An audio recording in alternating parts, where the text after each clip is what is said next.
Thank you, Jose, for that kind introduction and for the award, and more importantly, for telling me it's in two pieces, because I would have tipped it, and we're not in space, so gravity would have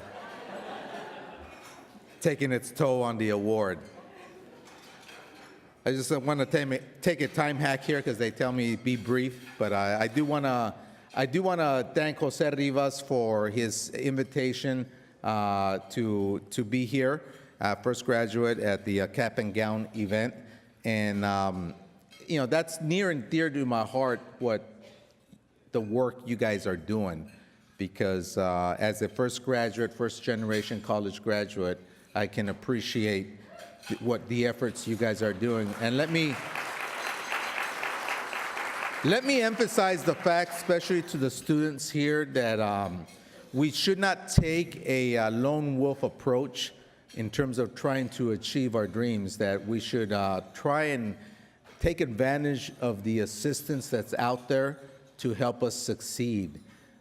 My story is I'm a first-generation graduate, but I'm also come from a typical migrant farm working family. And what's a typical migrant farm working family? Well, my parents are from Mexico.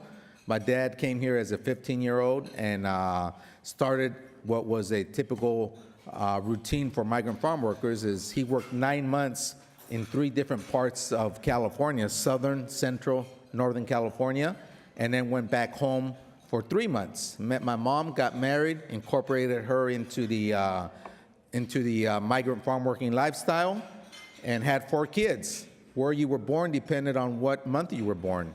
Anyone knows about statistics knows I had a 9 in 12 chances of being born in California. And guess what? I beat those odds.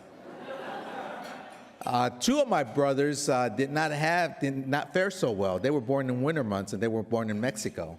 And I kid with them now because I say, hey, I can actually run for president of the United States, and you can't. And given who we have, maybe I should consider it, right? But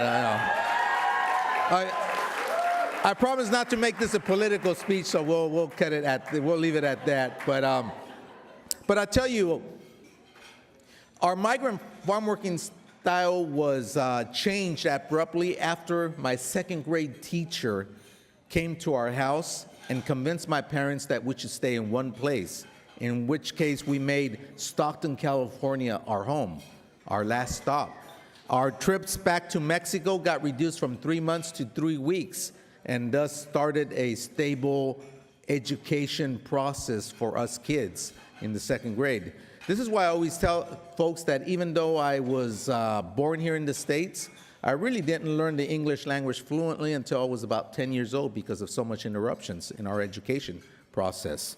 And a lot of people say, well, okay, how does a kid dare to dream to become an astronaut, being a migrant farm worker? And I'll tell you, that dream was conceived when I watched Gene Cernan, the very last astronaut, walk on the moon when I was 10 years old, 1972.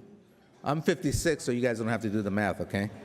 And if you could imagine a 10-year-old kid hanging on to rabbit ear antennas to improve reception of a black and white TV, watching Gene Cernan walk on the moon, that was me.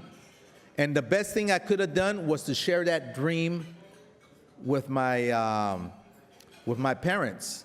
That evening, when I told them I wanted to be an astronaut, my dad, who only has his 2nd grade education, had the wisdom to sit me down on the kitchen table and made me justify why I wanted to be an astronaut. And I just regurgitated everything Walter Cronkite, the news reporter, reported.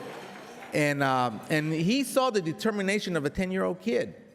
So what he did was 2 amazing things. First thing he did is he empowered me in believing I can do it. He said, I think you can do it.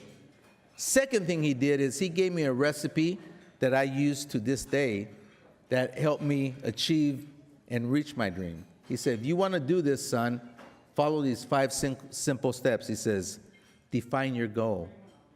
He says, recognize how far you are from that goal. Draw yourself a roadmap so you know how to get there.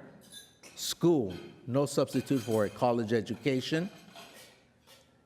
And fifth, it says that same work effort you put out weekends and 7 days a week during the summer, picking cucumbers, cherries, peaches, pears, onions, tomatoes, and grapes.